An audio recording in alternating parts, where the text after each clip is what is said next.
Not long after they crossed the state border into Gujarat, their jeep was stopped at a roadblock. A mob encircled the vehicle, demanding to know their religion. They replied that they were Muslim and that they were British citizens on holiday. In the violence that followed, Sakil, Saeed, Mohammed and their driver were all killed. Miraculously, although Imran Dawood was left for dead, he survived and he is with us today. It is only through his testimony that we know the circumstances of what happened. He remembers Saeed and Sakil pleading for their lives to be spared.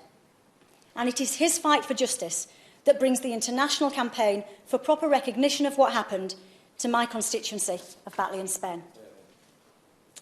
Nothing that is said or done today can bring Sakil, Saeed or Mohammed back.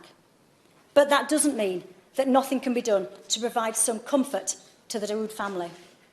And after 20 years, possibly even some sense of being able to move forward with their lives. It causes them enormous hurt that the remains of their 3 young men have never been returned to them.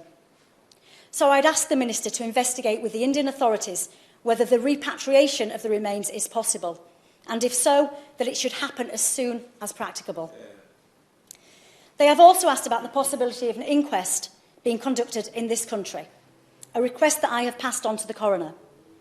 And I have given the Minister notice of my own request that any so far unpublished report into the rioting carried out on behalf of the British High Commission or the government at the time be made public.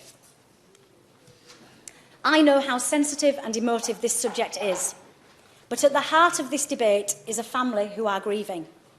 And I know it means a huge amount to them that we are able to be here today, not just to mark the occasion of the anniversary, but to also reflect on the issues surrounding it more generally.